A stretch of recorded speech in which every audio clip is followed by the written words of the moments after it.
الحمد لله الذي ضمن السعادة في الدنيا والآخرة لمن آمن وعمل عملا صالحا.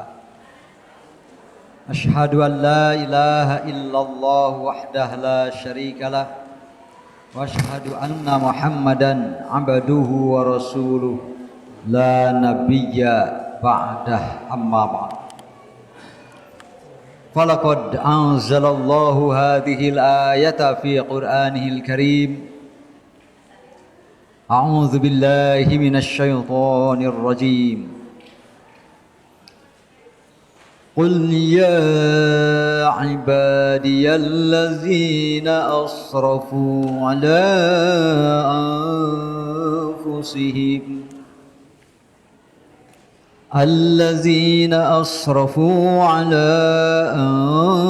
أنفسهم لا تقنطوا من رحمة الله إن الله يغفر الذنوب جميعا إنه هو الغفور الرحيم. Katakanlah olehmu Muhammad, ya ibadi, wahai hamba-hambaku, alladzina asrafu ala anfusihim, yang telah melampaui batas terhadap diri-diri mereka. La taqnutu mir rahmatillah, jangan pernah putus asa dari mendapatkan rahmat Allah. Innallaha yaghfiru dzunuba jami'a, sesungguhnya Allah itu mengampuni dosa-dosa seluruhnya. Innahu huwal ghafurur rahim, karena ia maha pengampun lagi maha penyayang. Hadirin ikhwatu iman yang dimuliakan Allah Subhanahu wa taala, ayat ini saya jadikan landasan pada hari ini untuk membuat satu judul, Husnudzon billah. Senantiasalah dalam keadaan berbaik sangka terhadap Allah Subhanahu wa taala. Bahwa apa? Innahu huwal ghafurur rahim, bahwa ia maha pengampun lagi maha penyayang. Jadi kalau dalam bahasa sederhananya, bagi Allah itu tidak ada dosa kecil, tidak ada dosa besar. Ketika dibandingkan dengan diantara sifat Allah adalah Ghafurun, maha pengampun. Makanya di dalam Al-Asmaul Husna saja ada beberapa karakter istilahnya. Ada yang disebut Ghafurun, gitu kan. Ada juga Ghaffarun.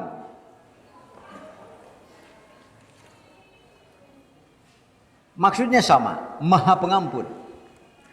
Kita tidak mendapatkan bahasa yang lain yang lebih lebih kena, gitu kan, atau lebih mubalaghah sampai kepada titik bahwa apa yang dimaksud Allah itu tidak ada kecil, tidak ada besar dari dosa hambanya. Bila ia datang kepada Allah dan memohon ampun, bagi Allah sama. Nah, bahasanya apa? Kecuali dalam bahasa Indonesia, untuk lebihnya sesuatu dari yang lainnya suka menggunakan istilah maha. Padahal dalam bahasa rasa sendiri, ketika bahasa Arab diucapkan dengan Ghafurun Rahim, kalau maha kan banyak saingan. Kenapa? Mahasiswa. Saingan mahasiswa, mahasiswi. Belum lagi nanti ada maha guru. Ternyata maha guru juga belajar. Kenapa dia bisa pintar? Karena dia belajar. Kalau belajar berarti dia pun punya. Jadi maha guru biasanya justru lebih banyak gurunya. Tapi ketika diterapkan supaya sekena-kenanya istilahnya mubalaghah, sampai ke puncak yang dimaksud dengan Ghafurun, Allah Maha Pengampun, atau Ghaffarun sama. Istaghfiru rabbakum, dalam surah apa itu? Istaghfiru rabbakum, mohon ampunlah kalian kepada Tuhan kalian, innahu kana ghaffara. Nah, gitu kan? Kalau di Qur'annya innahu kana ghaffara. Jadi begitu tak? Quran nama innahu kana ghaffaron. Ghaffar itu artinya ahli. Kalau dalam bahasa Arab seperti khubzun artinya roti. Tapi kalau khabbaz ahli roti. Ahli roti. Gitu kan? Kafirun orang kafir, kufrun kekufuran. Tapi kalau kafaron itu artinya ahli dalam kekufuran. Ketika kita ingin sampai kepada sighah mubalaghah, bentuk kata yang betul-betul ingin sampai ke puncak, apa sih sampai titik mana bahwa Allah itu pengampun bagi segala dosa, maka kesimpulannya adalah bahwa dosa apapun yang oleh kita dianggap kecil atau dianggap besar, bahkan yang disebut dengan akbarul kabair. Kan ada akbarul kabair istilahnya.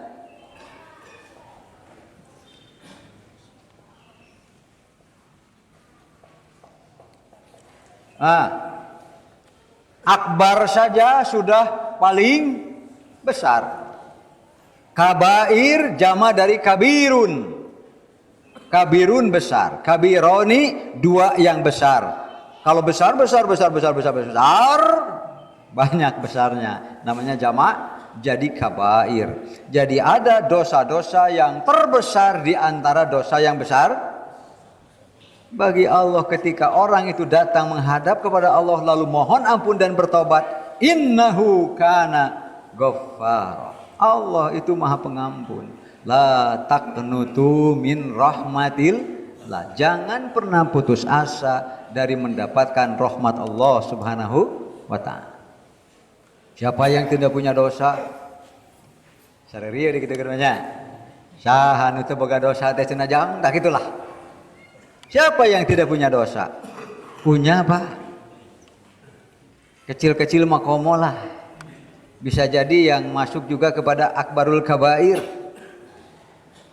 Akbarul dzanbi a'dzamu dzanbi indallah. Ada dosa-dosa yang Allah kumpulkan, ini dipisahkan karena yang tertinggi, terbesar dan teristimewa.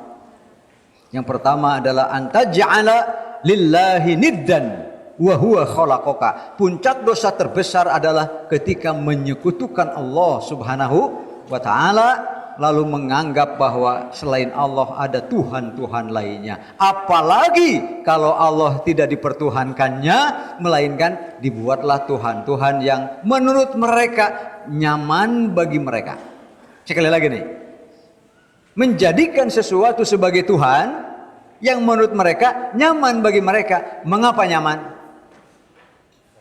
Enak dan nyaman, tidak pernah menyuruh, tidak pernah melarang. Asa ngeunah pisan. Enak sekali. Tuhan saya itu tidak menyuruh, tidak melarang. Asal disuguhan roti isuk-isuk jeung bubur kacang beres. Tuhan apa itu? Buah-buahan terus. Saya pernah nanya, kebetulan ini Chinese ya, tapi bukan di sini, di Singapura dulu. Kebetulan saya tergesa-gesa, biasanya jalan depan, ini jalan belakang. Ini kan pelet-pelet, kebelah ada sungai bersih sekali. Nah, di pinggir sungainya itu ada tembok gitu. Kalau di kita apa? Belandir ya. Apa itu temboknya gitu.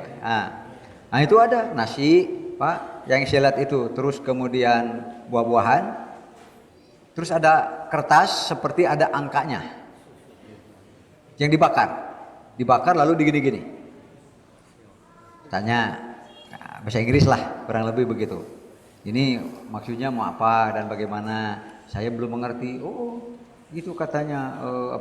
Orang-orang tua kita itu sekarang di surga harus dikirim. Kade ulah telat kiriman bisi amak. Kenapa? Jadi dianggapnya mereka masih makan, masih minum, masih butuh buah-buahan, dan masih butuh uang. Asalnya itu katanya nih harus beli ke kelenteng, harus beli uang asli, lalu dibakar. Lalu ada peraturan pemerintah tidak boleh membakar uang. Jadi sekarang beli ke kelenteng uang-uangan. Duka akal-akal kelenteng saya juga nggak tahu nih. Beli ke kelenteng uang-uangan, uangnya diterima oleh kelenteng, baru kertas uang-uangannya dibakar. Gitu. Kalau saya yang jadi nenek moyangnya, ngirim nu palsu, nah gitu Pak. Ya mah hasep, kan asapnya Pak. Asapnya ya Pak. Ya macam hasep palsu gitu. Aduh, kok sampai seperti itu? Oleh siapa itu diadakan? Oleh pikiran mereka sendiri. Makanya selain dari agama Allah Subhanahu wa taala, agama apapun kalau bukan disebutnya agama samawi, pasti Tuhannya ciptaan mereka sendiri, Pak. Ya kan? Mau dari batu, mau dari kayu, mau tempat, mau dan sebagainya. Mau makhluk-makhluk bahkan bulan dan bintang pun jadi Tuhannya itu kata mereka dan dipertuhankan oleh mereka. Makanya sering Allah yarham Al-Ustaz Haji Usman Suluddin sering mengatakan, kalau manusia sudah mempertuhankan selain daripada Allah, pasti mempertuhankan sesama makhluk. Pasti mempertuhankan sesama makhluk. Siapakah makhluk yang paling mulia? Siapa makhluk yang paling mulia di alam ini? Manusia. Ya kan? Waraqad karramna bani Adam. Gitu kan? Sungguh kami telah memuliakan sehormat-hormatnya yang disebut dengan Bani Adam dibanding dengan semua makhluk selain daripada manusia. Walhasil dapat disimpulkan, bila manusia menyembah selain Allah Subhanahu wa taala, pasti ia menyembah sesama makhluk yang derajatnya lebih rendah daripada jadi bukan makhluk yang jadi Tuhan, tapi manusialah yang lebih rendah. Ya kan? Lebih rendah dan lebih hina. Barangkali itu juga yang termasuk ulaika kal an'am bal hum adallu, mereka seperti binatang-binatang tetapi lebih rendah daripada binatang. Cuman kalau diomongkan ini kedengarannya enggak enak. Gitu bungkul, makanya saya tidak akan mengomongkannya. Dah. Sakitu we heula. Gitu kan? Mau batu, mau kayu. Saya bertanya begini, siapa yang pilih batunya? Yang pilih batunya siapa? Manusia. Di mana ia dapatkan? Kalau batunya batu kali, wayahnya harus dipindahkan. Betul kan? Siapa yang memikul dan memindahkannya? Manusia lagi, Pak. Lalu berimajinasi, ini bentuknya pantasnya seperti apa? Siapa yang mikir? Anehnya, itu kan aneh kata kita, Pak. Makanya jangan diomongkan, nanti jadi suka nggak enak. Dah, bab pilih batu jangan dibicarakan lah. Sekarang bagaimana memindahkannya? Di tempat dia akan diukir, matanya, kalau ada nih, matanya, telinganya dan sebagainya. Siapa yang mikir? Ya harus ahli seni, Pak. Nanti kalau bukan ahli seni, bitis wae ngajenolna dihareup. So. Bayangkan, gitu kan? Wah, sudah sedemikian rupa. Nih, pas nih. Hebat. Sekarang batu yang asalnya hitam begitu saja dengan bentuk yang tidak karuan, sekarang menjadi hebat. Ada telinganya, matanya. Ini harus di tempatnya, harus tempat yang pantas nih. Siapa yang cari tempat? Manusia lagi. Disimpanlah di satu sudut. Nah, selesai. Pasti Pak teteh moal sok langsung leos, Pak. Langsung pergi, pasti dilihat-lihat dulu. Tuh. Dah, sip. Mulai besok mari kita sembah. Coba bayangkan. Mulai besok mari kita sembah. Ini liurnya banyak. Bisa antong ngabas liur. Makanya benar sajalah kalau manusia menyembah selain Allah Subhanahu wa taala, pasti ia menyembah sesama makhluk yang derajatnya lebih rendah daripada mengapa derajatnya lebih rendah daripada dirinya? Walladzi khalaqa lakum ma fil ardi jami'an. Ayo apakan, manfaatkan. Semua ini Allah ciptakan untuk manusia. Makanya Allah tidak akan menganggap perlu masih adanya alam jagat raya ini bila manusia sudah tidak ada lagi. Buah pun akan berhenti, pohon pun akan berhenti berbuah. Air pun akan menghentikan manfaat dan pergerakannya kalau manusia sudah tidak ada lagi yang perlu kepada air itu. Mengapa? Walaqad karramna bani Adam. Sungguh kami telah muliakan Bani Adam. Makanya pantas kalau disebut akbarul kabair, dosa terbesar adalah ketika manusia menghinakan dirinya sendiri dengan menyembah sesama makhluknya. Itulah mengapa, karena mengingkari la ilaha. Nah, makanya sekali lagi di antara sifat Allah adalah Ghafurun atau Ghafaro. Secara garis besar sama bahwa ketika Allah sudah berkehendak mengampuni dosa siapapun dan apapun, asal ia memohon ampun kepada Allah Subhanahu wa taala. Bagaimana caranya mohon ampun? Nah, kan kalau Ghafaro identiknya dengan istighfar. Betul kan? Jadi gufrah, Ghafaro yaghfiru gufrotan, berarti suka disebut ampunan. Wa maghfirotan, nah gitu kan? Tuh, ya wa maghfiratun. Ini yang sebut ampunan. Jadi kalau orang minta gufroh atau maghfirah disebutnya istighfar.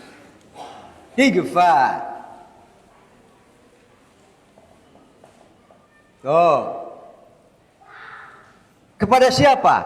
Hanya kepada Ghafaro, Ghafurun. Kalau mohon ampunan, mohonlah kepada yang Maha Pengampun. Manusia apa suka pilih-pilih. Satu ketika ia mau memaafkan, tapi bisa jadi di saat lain dia tidak bisa memaaf. Begitulah manusia. Kenapa? Karena memaafkan itu adalah barang yang mahal luar biasa. Sekali lagi, memaafkan adalah barang yang mahal luar biasa. Karena ia harus memiliki sifat al-hilmu. Al-hilmu Pak? Namanya al-hilmu. Nah ini, bukan al-hilmu. Bukan al-ilmu, al-hilmu. Ilmu, kan beda kan? Nanti kalau ilmu ini manfaat sesuai dengan keharusannya, sekali lagi, bila ilmu Allah itu bermanfaat bagi dirinya sesuai dengan keharusannya, untuk apa ilmu ini? Maka akan sampai kepada tingkat al-hilmu. Jadi mun bahasa Sunda mah ieu mah kakaranya jeung ngarti gitu. Ari ieu mah geus tingkat surti. Bahasa Sunda mah ya. Naon dari bahasa Indonesia na? Apa itu? Ya kurang lebih paham. Nah udah hese tuh bahasa Indonesia mah. Begitu ari surti mah Pak, gampang dengan orang yang surti. Baru begini saja kita namu, lalu kita disuguhi makan. Dari kantong kita mengeluarkan kresek plastik Pak. Oh pribumi sudah ngerti. Oh siap. Langsung diusian Pak. Surti ngaran. Iya kan? Beda lagi dengan orang yang, maaf ini katanya ini cerita nih. Tapi ibu-ibu mau baligot. Selesai pengajian, karena sudah biasa. Nah gitu, diberi amplop ya, bukan amplop atau istilahnya apa? Transport. Nah gitu. Badai permios Bu. Ya gitu kan. Umum mangga bilujeng. Ya ada. Permios Bu ya gitu. Tah ieu teh surti ya. Tung napa jadi teh kuat permikos. Maksudnya mah ongkos baru itu. Ya itu surti. Nah itu ya. Jadi dengan isyarat saja, kalau orangnya surti tidak sulit. Dan selalu ketika melihat sesuatu itu, ia bisa memperhitungkan sampai akhir urusan. harus memperhitungkan sampai akhir urusan. Maaf bapak-bapak, ibu-ibu, begini. Kalau bapak-bapak melihat istri sebagai partner yang akan bapak gandeng nanti ketika berjalan ke surga. Nah, sekali lagi nih. Kalau bapak-bapak melihat istri bapak itu sebagai partner, ya kan? Yang akan sama-sama bergandengan tangan ke surga, harus seperti apa bapak kepada istri bapak? Setiap mau ngomong, mau berbuat, mau apapun diperhitungkan bahwa ini harus dan jangan gagal untuk sampai kepada bersama-sama masuk. Baru namanya al-hilmu surti. Jadi lain ngarti unggul pak. Surti. Maka ketika kedua-duanya saling surti, suami istri, tadi disebut sakinah, mawaddah, warohmah. Sesuai dengan barokallahu laka wa baraka alaika wa jama'a bainakuma fi khair. Saya jangan kawin itu juga doa. Ya mah, ketika bergabung antara sakinah, mawaddah warahmah digabung komplit, itulah yang disebut dengan barakallahu lak. Hanya sekadar contoh saja, sekali lagi bahwa kalau mohon ampun harus kepada yang Maha Pengampun, yang ia akan mengampuni walaupun dosanya akbarul kabair. Akbar terbesar, kabair dari antara yang besar. Karena banyak nanti dosa-dosa besar lainnya. Seperti subbul walidain, ukukul walidain. Ketika seorang anak sudah menghinakan dan mencaci ibu bapaknya, itu sudah termasuk kabirun luar biasa. Tidak pantas dan tidak layak. La taqnutu mir rahmatillah. Kalau kita pernah israf, merusak kehormatan diri ini dengan apapun, nah gitu kan, istilahnya merusak kehormatan diri sebagai hamba Allah yang sudah dimuliakan dengan apapun, maka la taqnutu mir rahmatillah. Selalulah berpikir bahwa setiap orang pasti punya masa lalu. Kan intinya begitu, ini berbicara tentang setiap orang pasti punya masa lalu. Dan jangan pernah menjadi orang yang tidak punya masa depan. Sekali lagi, punya masa lalu itu adalah nasib semua orang. Tapi tidak punya masa depan, janganlah menjadi nasib kita. Sehingga la taqnutu mir rahmatillah, selalulah berpikir positif bahwa kita masih punya masa depan. Apa masa depan itu? Mengharap pengampunan Allah Subhanahu wa taala. Hadis yang pertama, an Abi Hurairah radhiyallahu anhu qala, dari Abu Hurairah semoga Allah senantiasa meridhoinya. Qala Rasulullah sallallahu alaihi wasallam, Rasulullah sallallahu alaihi wasallam telah bersabda, lamma qadallahul khalqa, ketika Allah telah memutuskan ciptaan-ciptaannya, kataba fi kitabihi, Allah telah menulis pada buku keputusannya. Kalau dalam bahasa kita begitu ya, walaupun tidak boleh dipersamakan apapun yang disifatkan Allah Subhanahu wa taala kepada dirinya dengan sifat-sifat makhluknya, karena laisa kamitslihi syai'un, tidak ada yang seumpama dan sebanding dengan Allah Subhanahu wa taala. Makanya kalau disebut kataba fi kitabihi, maksudnya Allah tetapkan dalam ketetapannya. Apa? Ini seperti ketentuan Allah sendiri. Wa huwa indahu fawqal arsy, itu ada di sisinya di atas aras. Inna rahmati golabat gotobi. Rahmat, kecintaan dan kasih sayang Allah, Allah perbesar dibanding dengan kemurkaannya. Itu sebabnya mau kecil mau besar dosa akan Allah ampuni. Sudah dapatnya orang ke surga. Makanya saya katakan masuk surga insya Allah lebih mudah. Sekali lagi, masuk surga itu lebih mudah dibanding dengan tidak ke neraka. Sok ngahulang heula. Sekali lagi, masuk surga itu lebih mudah dibanding dengan tidak ke neraka.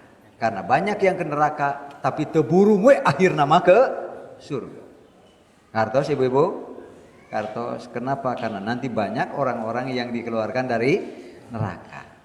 Jadi yang susah itu ke surga langsung, Pak. Tapi ke surga ke neraka lama insya Allah lah. Ya, insya Allah bapak-bapak sanggup, Pak? Ke surga ke neraka heula sanggup? Ya. Amin. Apa itu? Amin sagala salah arti. Tong diaminan. Nu diaminan mah lamun ke surga tanpa harus ke neraka terlebih baru. Amin ya robbal alamin. Makanya perjuangan kita Bapak Ibu bukan ke surga lagi ya. Harus sudah ningkat. Bagaimana supaya ke surga tidak kena baru. Itu perjuangan yang berat luar biasa karena harus diperjuangkan selama hayat dikandung badan. An Abi Hurairah tak lagi nih. Dari Abu Hurairah qala ia berkata, qala Rasulullah sallallahu alaihi wasallam, Rasulullah sallallahu alaihi wasallam telah bersabda, yaqulullahu azza wa jalla, ini yang disebut dengan hadis qudsi. Firman Allah, Allah berfirman, tetapi tidak ada di dalam Al-Qur'an. Makanya disebut hadis qudsi. Anak, nah itu istimewanya anak, itu hebatnya Pak. Kalau yang lain ditambung dengan alif tandanya panjang, jadi dibacanya anak. Tapi masa itu di alifan temenang dibaca panjang. Nah cenah begitu tidituna sakitu ya Pak. Memang dari sananya begitu. Kalau dalam bahasa kita disebutnya mahki. Begitu ketentuannya, bila anak walaupun pakai alif tidak boleh dibaca panjang. Di tempat-tempat lain mah rata-rata dibaca panjang. Makanya dibacanya jangan anak. Wah, dengarti tama. Anak inda dhanni abdi bi. Aku akan sesuai dengan sangka hambaku akan diriku. Sesuai saja. Bila bapak-bapak baik sangka, ibu-ibu baik sangka kepada Allah, maka sesungguhnya Allah sangat baik kepada bapak ibu. Tapi kalau kita terus berburuk sangka kepada Allah Subhanahu wa taala, maka Andalah yang menantang Allah untuk buruk kepada diri. Ya kan? Ana inda dhanni abdi bi. Wa ana ma'ahu hina yadzakuruni. Dan aku akan senantiasa beserta orang itu pada saat ia mengingatku. In zakaroni fi nafsihi, jika ia mengingatku pada dirinya. Nah gitu. Contohnya sederhana Pak, kalau mau makan baru merasa senang dan tenang kalau halal, ya kan? Kalau soal makanannya enak, itu mah penting Pak, nah gitu. Penting kan kalau makanan enak mah. Tapi yang paling penting dari itu adalah halal. Itu zikir kepada Allah Pak. Bismillahirrahmanirrahim. Zikir itu. Tadi zikir dengan hati senang bahwa makanan ini halal, itu sudah zikir Pak. Lalu sekarang zikir dengan lisan, mau makan bismillahirrahmanirrahim. Kenapa? Bagaimana mau tega baca bismillah kalau makanannya haram? Kan gak nyambung. Itu zikir. Maka Allah akan senantiasa mengingat kita bila kita mengingat Allah Subhanahu wa taala. Wa dzakartu fi nafsi wa in zakaroni fi mal'in zakartuhu fi mal'in hum khairun minhum. Jika ia ingat pada saat ia dalam satu kelompok, maka Allah Subhanahu wa taala akan mengingatnya ia berada dalam kelompok yang lebih baik dari mereka, kelompok itu. Wa in taqarraba minni shibron, jika ia taqarrub mendekatkan diri kepadaku shibron, satu jengkal. Shibron mananya satu jengkal. Taqarrabtu ilaihi dira'an, aku akan lebih mendekat lagi, satu jengkal dibayar satu depak. Itu ibarat bahwa balasan Allah yang baik senantiasa lebih banyak dibanding dengan kemampuan kita berbuat syukur dan ibadah kepada Allah Subhanahu wa taala. Kemudian wa in taqarraba ilayya dira'an, dan ia kalau terus berusaha sampai mampu mendekatkan diri taqarrub kepada Allah satu hasta, maka taqarrabtu minhu ba'an. Aku akan mendekat kepadanya satu ba'an. Satu ba'an itu begini. Ya, kalau hasta kan ini. Ya kan? Dira'an satu hasta. Ini lebih luas lagi. Dan wa in atani yamshi, kalau dia datang kepadaku, bertaqarrub kepadaku, memang orangnya santai, sehingga digambarkan dengan ibadah tapi santai, seperti diibaratkan orang yang berjalan kaki. Maka Allah akan berterima kasih dan taqarrub, mendekatkan orang itu kepada orang itu, harwalah, dengan tergesa-gesa, jalan cepat. Begitulah ketika seorang hamba berbaik sangka kepada Allah, maka Allah pasti lebih baik daripada yang mampu disangkakan oleh si hamba. Ini dia. Innahu kana ghaffara, karena Allah Maha Pengampun dan kasih sayang. Kemudian makanya ada firman Allah Subhanahu wa taala di dalam surah Al-Baqarah 45-46. Wasta'inu bis-sabri was-salah wa innaha lakabiratun illa 'alal khashi'in. Minta tolonglah kepada sabar dan sholat. Minta tolong kepada sabar dan sholat. Tidak ada sabar kita, sholat kita, kecuali justru untuk menolong kita pada saat kita butuh. Allah sudah menjanjikan. Illa wa innaha lakabirah, karena sholat yang benar itu akan sesuatu yang dirasakan berat. Illa 'alal khashiin, kecuali orang-orang yang sudah khusyuk dalam sholat mereka. Apa yang disebut khashiin di sini? Allazina yazunnuna annahum mulaqu rabbihim wa annahum ilaihi raji'un. Kalau kita menemukan kata dhanna yadhunnu, asal artinya sangka. Tapi kalau kita menemukannya di dalam Al-Quran, bukan sangka lagi, tapi dhanna, gitu kan? Dhanna itu dengan arti yakin. Dhanna artinya menyangka. Nah, tapi harus diartikan aikona.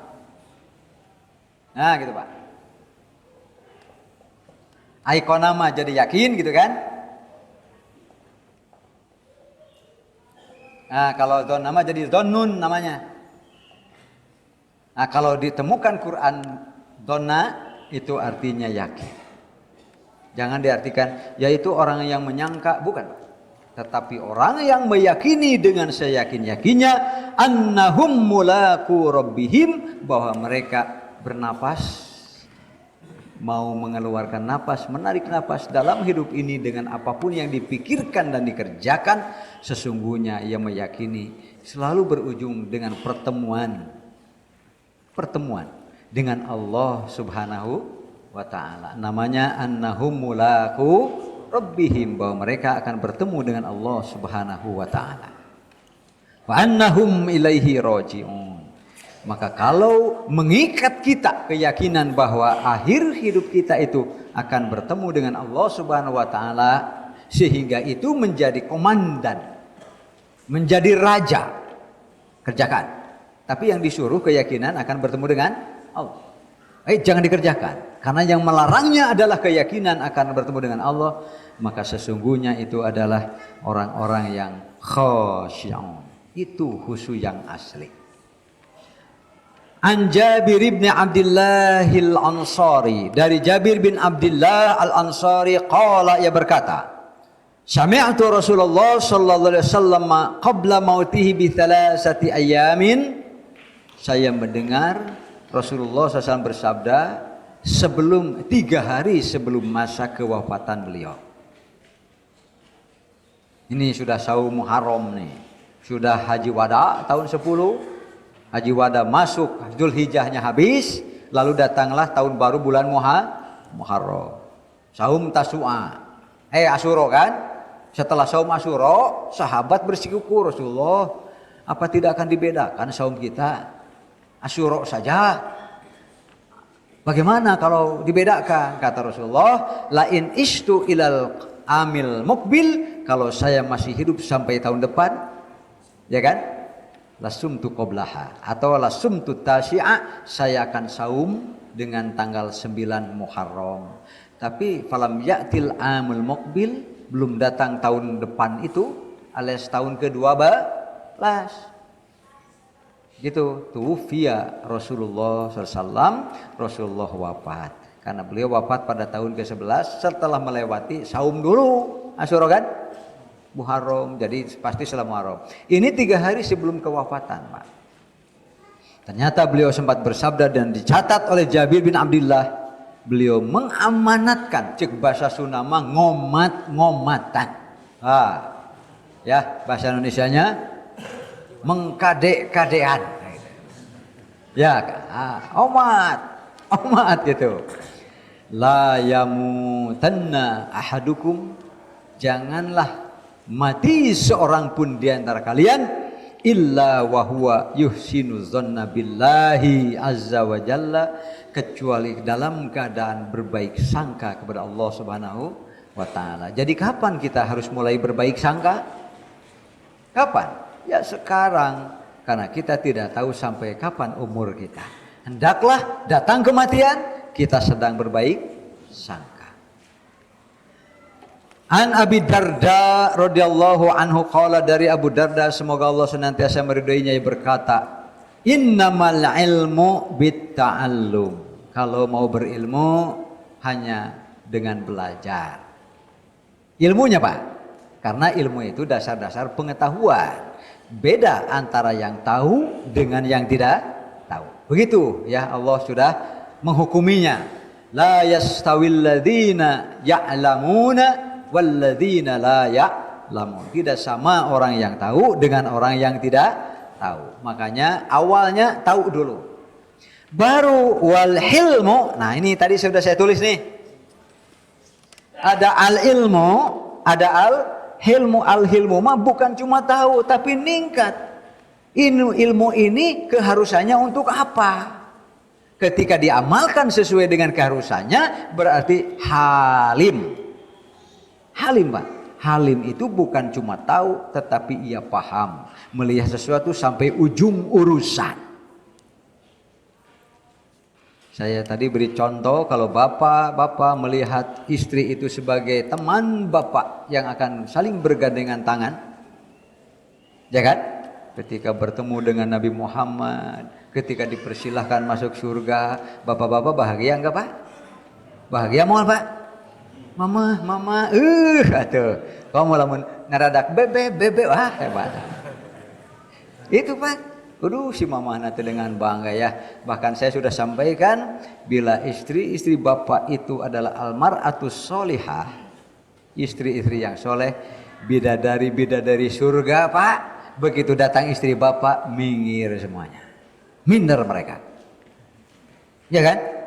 Tapi lamun istri bapak teh solehah, bapana soleh, datang ke surga cek bidadari, geus we nu eta mah antep. Asa teu ngeunah pisan. Mata ke ibu-ibu sing sarolehah gitu, mintalah kepada bapak-bapak suami ibu supaya membantu mensolehahkan ibu. Nanti kalau jadi partner kan senang. Lalu kalau kita punya anak Pak, melihat anak ini sebagai apa? Kalau hanya melihat sebagai kesenangan duniawiyah, capek Pak. Capek. Karena tidak selalu kita apa yang kita harapkan dari anak itu seperti yang kita pikirkan.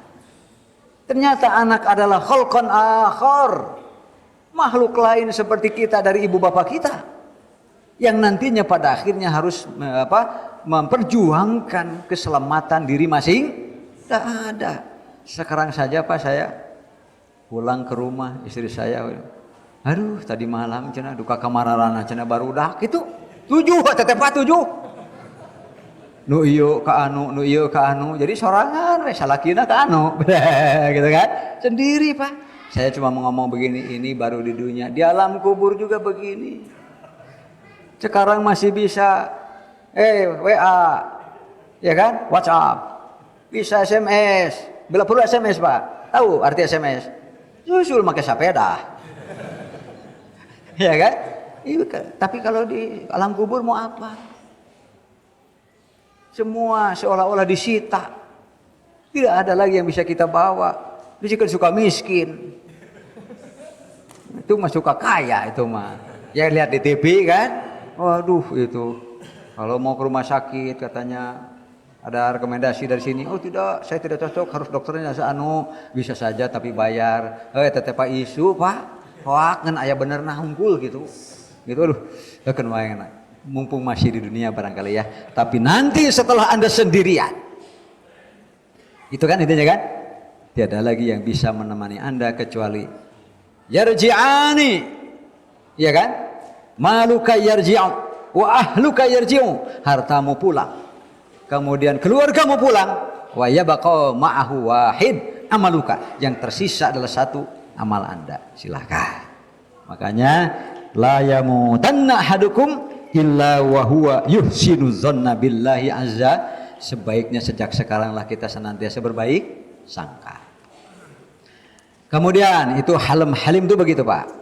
Wa may yataharral khaira, siapa yang selalu berpikir ingin baik lalu berusaha untuk baik, pasti diberi baik Pak. Itu kan intinya kan? Kalau dalam wa wayattaqal syarra, siapa yang menjaga melihara diri dari keburukan, yukihi, Allah akan jaga. Kalau ia baik sangka, tidak ada sesuatu yang tidak mungkin. Yang harus kita perjuangkan bahwa kita adalah sosok hamba Allah yang selalu ditolong dalam kesulitan. Itu Pak perjuangan kita, supaya kita jadi tidak takut dan tidak banyak hariwang. Gitu kan? Kemudian wa thalathatun la yanaluna darajat al-ula. Ada 3 kelompok manusia yang tidak bisa mencapai derajat tinggi. Man takahhana, siapa yang suka permainan dukun-dukunan. Ia sudah menghinakan diri sendiri. Yang kedua, awistaksama. Ya, istaksama sebetulnya main aslinya kita mengguni nasib dengan anak panah. Nah, gitu kosam itu. Kemudian juga au roja'a min safarihi tiaroh. Nah, ini tiaroh. Aslinya jahiliyah, ini tiaroh ya. Ditulis di situ sudah ada ya. Tiaroh itu aslinya jahiliyah. Kalau mau bepergian mencari rezeki cek urang mah. Kalau dalam bahasa kita kan ikhtiar. Islam sudah memberikan bahasa yang paling baik, ikhtiar. Ikhtiar itu dari kata khair. Sehingga kalau kita keluar rumah untuk ikhtiar, berarti hanya mau mencari dan menerima yang baik-baik saja. Baru disebut ikhtiar. Kalau asal ambil namanya kasab. Ya kasab. Kasab itu berusaha untuk mendapatkan sesuatu. Mau jelek dapat jelek, mau buruk dapat buruk. Tapi kalau kita selalu berusaha dan berpikir positif, memohon kepada Allah agar diberi yang baik-baik saja, nanti Allah beri yang baik. Allah tahu. Cek bahasa Sunda mah, melak cabe moal jadi bonteng, melak bonteng moal jadi cabe. Melak hade moal jadi goreng, melak goreng moal jadi ade. Jadi siapa yang menanam, dialah yang nanti Pak, siapa yang menabur angin, maka dialah yang menuai badai ya, gitu. Terakhir ini mana sehat mengingatkan kita semua dari Syekh Mustafa Al-Maraghi dalam kitab tafsirnya ketika membahas ayat ini. Ya, apa yang disebut alladzina yazunnuna annahum mulaqu rabbihim wa annahum ilaihi raji'un. Kullu khutwatin fi amalik. Setiap langkah dalam hidupmu, amalmu, fil haqiqah, hakikatnya khutwatun ila ajalik, adalah langkah-langkah menuju ajalmu. Wa hunaka liqa Allah. Toh akhirnya nanti ada janji bertemu dengan Allah Subhanahu wa ta'ala. Demikian Ibu Bapak, semoga kita termasuk hamba yang dipelihara Allah sehingga senantiasa dalam keadaan husnudzon billah. Aqulu qouli hadza wa astaghfirullah li wa lakum wal afu minkum. Wassalamualaikum warahmatullahi wabarakatuh.